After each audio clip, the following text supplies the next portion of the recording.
ಮೈಸೂರು ಜಿಲ್ಲಾ ಪತ್ರಕರ್ತರ ಸಂಘದ ಅಧ್ಯಕ್ಷರು ಹಾಗೂ ಸಹೋದರರಾದಂಥ ದೀಪಕ್ ಅವರೇ, ಸ್ನೇಹಿತರಾದಂಥ ಸುರೇಶ್ ಅವರೇ, ಎಲ್ಲ ಪದಾಧಿಕಾರಿಗಳ ಪತ್ರಕರ್ತರೆ,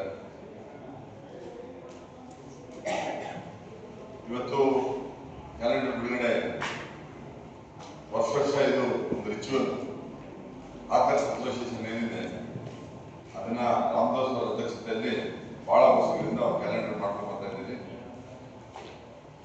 ಈ ಹಿಂದೇನು ನನಗೆ ಅವಕಾಶ ಸಿಕ್ಕಿದ್ದು ಪತ್ರಕರ್ತ ಇಂಡಿಯನ್ ಕರೆದು ಮಾಡಿದ್ರು. ಈ ಸಾರಿ ಬರಬೇಕು ಅಂದ್ಬಿಟ್ಟು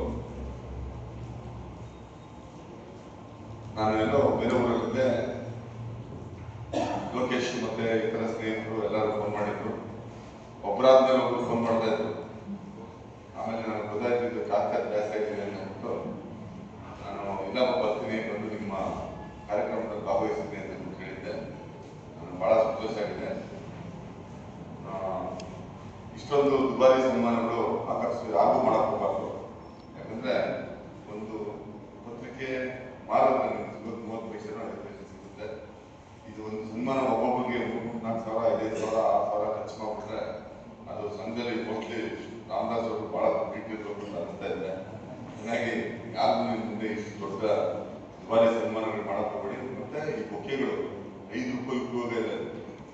ಪುಸ್ತಕ ಕೊಡಿ, 50 ರೂಪಾಯಿ 60 ರೂಪಾಯಿ ಬೇಕಾದ ಜನ ಪತ್ರಕರ್ತರು ಪ್ರಧಾನಾದಿಯಾಗಿ ರಾಜು ಎಲ್ಲ ಪುಸ್ತಕ, ದೀಪಕ್ ಎಲ್ಲರೂ ಪುಸ್ತಕಗಳು ಬರ್ತಿದ್ದಾರೆ. ಅವ್ರ ಪುಸ್ತಕನ ತಗೊಂಡು ನಮ್ಮ ಹತ್ರ ಕೊಟ್ಟರೆ ಕಾರ್ಯಕ್ರಮಗಳಲ್ಲಿ ಅವ್ರಿಗೆ ಇನ್ನೂ ಸ್ವಲ್ಪ ಉತ್ತೇಜನ ಸಿದ್ಧಂಗೆ ಆಗುತ್ತೆ. ಇದನ್ನೆಲ್ಲ ನೀವು ನಿಲ್ಲಿಸ್ಬೇಕು ಅಂತ ನಾನು ಹೇಳಿ, ಇವತ್ತು ನಾನು ರೀಸೆಂಟ್ ಆಗಿ ನಿಮ್ಗೆಲ್ಲ ಗೊತ್ತಿರ್ಬೇಕು, ನೀವೆಲ್ಲ ಓದಿದ್ರಿ ಅಂತ ಅನ್ಸುತ್ತೆ. ನಾನು ಬೆಳಿಗ್ಗೆ ಒಂದ್ಸರಿ ಪ್ರಸನ್ನ ಇದಕ್ಕೆ ಹೋಗಿದ್ದೆ. ನಮ್ಮ ಏರ್ ಸರ್ಕಲ್ಗೆ ಹೋಗಿದ್ದೆ, ಚಿಕ್ಕಡಿ ಹತ್ರ ಹೋಗಿದ್ದೆ. ಅಲ್ಲಿ ನೋಡಿ ನಾನು ಅವತ್ತು ಹೇಳಿದ್ದೀನಿ, ಮತ್ತೆ ನಾನು ಹೇಳಕ್ ಹೋಗೋದಿಲ್ಲ. ನಾನು ಅವತ್ತು ಹೇಳಿದ್ದೆ ಆಕಾಶ ಒಂದು ಸ್ಟ್ಯಾಂಡ್ ಕಟ್ಸ್ಕೊಡ್ತೀನಿ ಅಂತ. ಇವತ್ತು ನೀವು ಎಷ್ಟು ಸಂಘ ಇದೆಯೋ ನನಗೆ ಗೊತ್ತಿಲ್ಲ. ಇನ್ನೊಂದು ಈ ತಿಂಗಳ ಕೊನೆ ಅಲ್ಲಿ ನನ್ನ ಕಚೇರಿ ಆಫೀಸ್ ಓಪನ್ ಆದ್ಮೇಲೆ ನಿಮ್ಗೆ ಕರೀತೀನಿ, ಬರಬೇಕು. ರಾಮದಾಸ್ ಅವ್ರನ್ನ ಕರೀತೀನಿ, ಪ್ರಸನ್ನನ್ನು ಕರೀತೀನಿ. ನೀವು ಕಾಡ ಆಫೀಸ್ ಕೆಳಗಡೆ ಬೆಳಿಗ್ಗೆ 5 ಗಂಟೆಯಿಂದ ಇದು 6:30 ಬೆಳಿಗ್ಗೆ 1:30 ಗಂಟೆಯಿಂದ 2 ಅವರ್ ನಿಮಗೆ ಟೈಮ್ ಕೊಡೋದಕ್ಕೆ ಕಾಡ ಆಫೀಸ್ ಕೆಳಗಡೆ ಅಗ್ರಿಕಲ್ಚರ್ ಡಿಪಾರ್ಟ್ಮೆಂಟ್ ಇದೆಯಲ್ಲ, ಅದನ್ನು ನಾನು ಮಾತಾಡಿದ್ದೀನಿ. ಅಲ್ಲಿ ಲೈಟ್ ಹಾಕ್ಕೊಡ್ತಾರೆ ನಿಮಗೆ. ಬೆಳಿಗ್ಗೆ ನೀವು ಬಂದಿದ್ರಿ, ಬ್ಯಾನರ್ ಒಳಗಡೆ ಬರ್ತದೆ, ಪೇಪರ್ ಇಸ್ಕೊಡ್ತಾರೆ, ಅದನ್ನ ಅವ್ರು ಬಂದು ಅವ್ರನ್ನ ಕ್ಲೀನ್ ಮಾಡ್ಕೊಡ್ತಾರೆ. ಅದನ್ನು ನಾನು ಹೇಳಿದ್ದೀನಿ. ಅದಕ್ಕೊಂದು ಲೆಟರ್ ಕೊಡಿ ಅಂತ ಹೇಳಿದ್ರೆ CM ಅವ್ರಿಗೂ ರಿಕ್ವೆಸ್ಟ್ ಮಾಡಿದ್ದೀನಿ. ನೀವು ಕೊಡ್ಬೇಕು ಸರ್. ಎಲ್ಲ ಮಳೆ ಬರ್ತಾ ಇದೆ, ಚಳಿಗಾಲ ಇದು, ಎಲ್ಲ ಕಷ್ಟ ಆಗ್ತಾ ಇದೆ. ಎಲ್ಲರೂ ಮುದುಕರು ಇದ್ದಾರೆ, ವಯಸ್ಸು ಇದ್ದಾರೆ, ಸಣ್ಣವರು ಇದ್ದಾರೆ. ಇವರೆಲ್ಲ 4 ಗಂಟೆಗೆ ಎದ್ದು ಬಂದು ಸಿದ್ದರಾಮಯ್ಯ ಬೆಳಿಗ್ಗೆ 7 ಗಂಟೆಗೆ ಎದ್ದಿದ ತಕ್ಷಣ ಯಾರು ಏನಿತ್ತು ಇವರು ಕಾಫಿ ತರಬೇಕಾರೆಲ್ಲ ಒಂದು ದೊಡ್ಡ ಪತ್ರಿಕೆ ಇರ್ತಾರೆ. ಆ ಪತ್ರಿಕೆ ಬರಬೇಕು, ಇವರೇ ಸರ್ಕಾರ ಆಕರ್ಷಿಸಿ ಒಂದು ಅವಕಾಶ ಕೊಡಿ ಅಂತ ಹೇಳಿದ್ದೀನಿ. ನೀವೆಲ್ಲ ಒಗ್ಗಟ್ಟಿಂದ ಬಂದರೆ ಆ ಜಾಗನ ಉಪಯೋಗಿಸ್ಕೊಂಡಿದ್ದೀನಿ. ಇಲ್ಲ ಅದು ಬೇಡ ಅಂತಂದ್ರೆ ನಾನು ಇಂಥ ಕಡೆಗೆ ಕಟ್ಸ್ಕೊಡ್ತೀನಿ. ಇಲ್ಲಿ ನಮ್ಮ ಇರಿಗೇಷನ್ ಆಫೀಸ್ ಹಿಂದಗಡೆ ಫುಟ್ಪಾತ್ ಇದೆಯಲ್ಲ, JSS ಮಠಕ್ಕೆ ಹೋಗೋ ರೋಡ್, ಆ ರೋಡಲ್ಲಿ ಕಟ್ಸ್ಕೊಡ್ತೀನಿ. ಅದು ಬೆಳಿಗ್ಗೆ 2 ಅವರ್ ನಿಮ್ಗೆ ಉಪಯೋಗ ಬರುತ್ತೆ. 2 ಅವರ್ ಆದ್ಮೇಲೆ ಅದು ಸ್ಟ್ಯಾಂಡ್ ಆಗಬೇಕು. ಜನ ಸಾರ್ವಜನಿಕರು ಅಲ್ಲಿ ನಿಂತ್ಕೊಂಡು ಬಸ್ ಉಪಯೋಗ ಆಗಬೇಕು. 2 ಅವರ್ ನೀವು ಏನು ಲೇಟ್ ಅಲ್ಲಿ ಕಟ್ಸ್ಕೊಡ್ತೀನಿ, ನನ್ನ ಕಮಿಟ್ಮೆಂಟ್ ಅದು. ಯಾಕಂದ್ರೆ ನೀವು ಯಾರೆಲ್ಲ ಇದ್ದೇ ಇದ್ರೆ ನಾವೇನು ಆಗ್ತಾ ಇಲ್ಲ. ಪ್ರಸನ್ನ ಏನು ಬರೀತಾನೋ, ನಾನೇನು ಬರೀತೀನೋ, ದೀಪಕ್ ಏನು ಬರೀತಾನೋ, ನಾವು ಹೋಗಿ ಬಂದು ಪತ್ರಿಕೆ ಬರೀಬೋದಷ್ಟೇ. ಅದನ್ನ ತಗೊಂಡು ಓದುಗರಿಗೆ 16 ವರ್ಷಗಳ ಕಾಲ 100 ವರ್ಷಗಳ ಕಾಲ ಈ ಊರಲ್ಲಿ ನೀವೆಲ್ಲ ಹಿರಿಯರು ಎಲ್ಲ ಬಹಳ ಜನ ನೀವೆಲ್ಲ ಸೇವೆ ಮಾಡಿದ್ದೀರಿ. ಹಾಗಾಗಿ ಇವತ್ತು ಮೈಸೂರು ಸಣ್ಣ ಪತ್ರಿಕೆಗಳ ತವರೂರಾಗಿರೋದು ಸಂಪಾದಕರಿಂದ ಅಲ್ಲ, ನಿಮ್ಮ ಆಕರ್ಷಿಂದ. ಯಾಕಂದ್ರೆ ನೀವು ತಗೊಂಡೋಗಿ ಹಾಕಿದ್ದಕ್ಕೆ ಸಂಪಾದಕರು ಕೊಟ್ಕೊಂಡಿದ್ರು. ಸಂಪಾದಕರು ಜಾಸ್ತಿ ಆಗಿತ್ತು, ಪತ್ರಿಕೆಗಳು ಜಾಸ್ತಿ ಆಗಿತ್ತು, ಸರ್ಕ್ಯುಲೇಷನ್ ನೀವು ಜಾಸ್ತಿ ಮಾಡಿಕೊಟ್ರು. ಹಾಗಾಗಿ ಸದಾ ನಿಮಗೆ ನಾವು ಸುಧಾರಣೆಯಾಗಿರ್ತೀವಿ. ಎಲ್ಲ ಪತ್ರಕರ್ತರು ಇಲ್ಲಿ ಒಬ್ಬ ಪತ್ರಕರ್ತ ಒಬ್ಬ ಆ ಥರ ಡಿಸ್ಕ್ರಿಮಿನೇಷನ್ ಯಾವತ್ತೂ ಮೈಸೂರು ಜಿಲ್ಲೆಯಲ್ಲಿ ಆಗಿಲ್ಲ, ಆಗೋದಿಲ್ಲ. ಇಲ್ಲೂ ಆ ಥರದ ಡಿಸ್ಕ್ರಿಮಿನೇಷನ್ ಇರಬಾರ್ದು. ಹಾಗಾಗಿ ನೀವು ಏನು ಸಂಘದಿಂದ ಏನು ಪದಾಧಿಕಾರಿಗಳಿದ್ದೀರಿ ಎಲ್ಲರನ್ನು ಎಷ್ಟು ಜನ ಆಕರ್ಷಿಸಿದ್ದೀರಿ, ಆಮೇಲೆ ಸಣ್ಣ ಹುಡುಗರನ್ನ ಬಿಟ್ಟು ಸ್ಕೂಲ್ಗೆ ಹೋಗೋ ಹುಡುಗರನ್ನ ಏನೋ ಬರ್ತಾರೆ ಹೋಗ್ತಾರೆ. ನೀವೆಲ್ಲ ಒಂದು ಹೆಲ್ತ್ ಇನ್ಶೂರೆನ್ಸ್ ಸ್ಕೀಮಲ್ಲಿ ಏನಾದರೂ ಒಂದು ಗ್ರೂಪ್ ಇನ್ಶೂರೆನ್ಸ್ ಮಾಡಿಸ್ಕೊಂಡ್ರೆ ಒಳ್ಳೆಯದು ಅನಿಸುತ್ತೆ. ಯಾಕಂದರೆ ರೀಸೆಂಟ್ ಆಗಿ 2 ಕೇಸ್ ನನ್ನ ಹತ್ರ ಬಂದಿತ್ತು.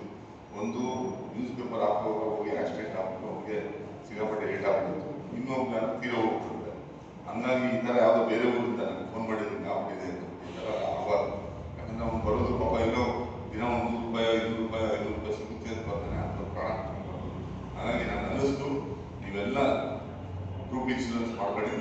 ಆಮೇಲೆ ಎಲ್ಲ BPL ಕಾರ್ಡ್ ಏನಂತಿದ್ರೆ ಯಶಸ್ವಿನ ಅವೈಲ್ ಮಾಡಿ.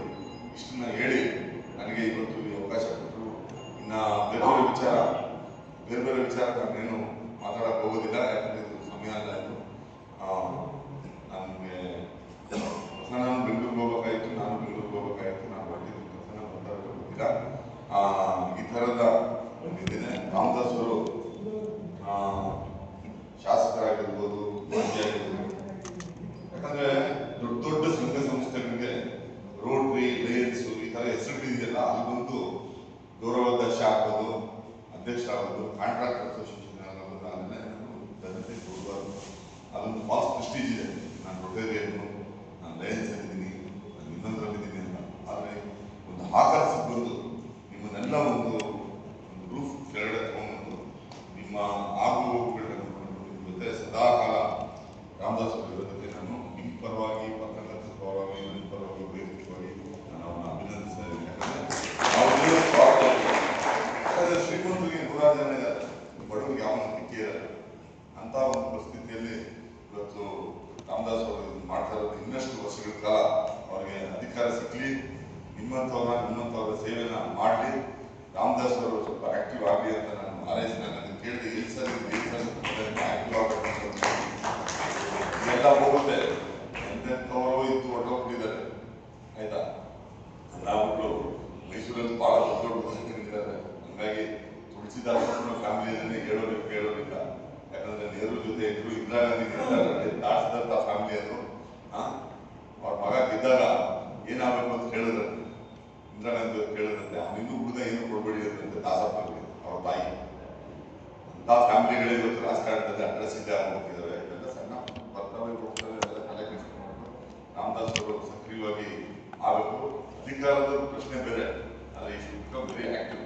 ಹಂಗಾಗಿ ನನ್ನ ಪರ್ಸನಲ್ ಒಪಿನಿಯನ್ ಇದೆ. ಯಾಕಂತಂದ್ರೆ ಇಲ್ಲಿ ಪಾರ್ಟಿ ಗೀಟಿ ಅದೆಲ್ಲ ವಿಶ್ವಾಸ ಭಾಳ ಇಂಪಾರ್ಟೆಂಟ್. ಹಂಗಾಗಿ ಆಮೇಲೆ ಪತ್ರಕರ್ತರ ಸಂಘ ಭಾಳ ಚೆನ್ನಾಗಿ ಮಾಡಿದ್ದಾರೆ. ನಾನು ಕೇಳಿದೆ ಎಂಟುವರೆಗೆ ಯಾವಾಗ ಆಗುತ್ತೆ ಅಂತ ಮಾಡಿಸಿ ಬಂದ್ಮೇಲೆ ಬಣ್ಣ ಮಾಡಿಸಿ ಎಲ್ಲ ಚೆನ್ನಾಗಿ ಮಾಡಿದ್ದಾರೆ. ಇದೇ ಥರ ಆಕ್ಟಿವಿಟೀಸ್ ನಡೀತಾ ಇರ್ತೀವಿ.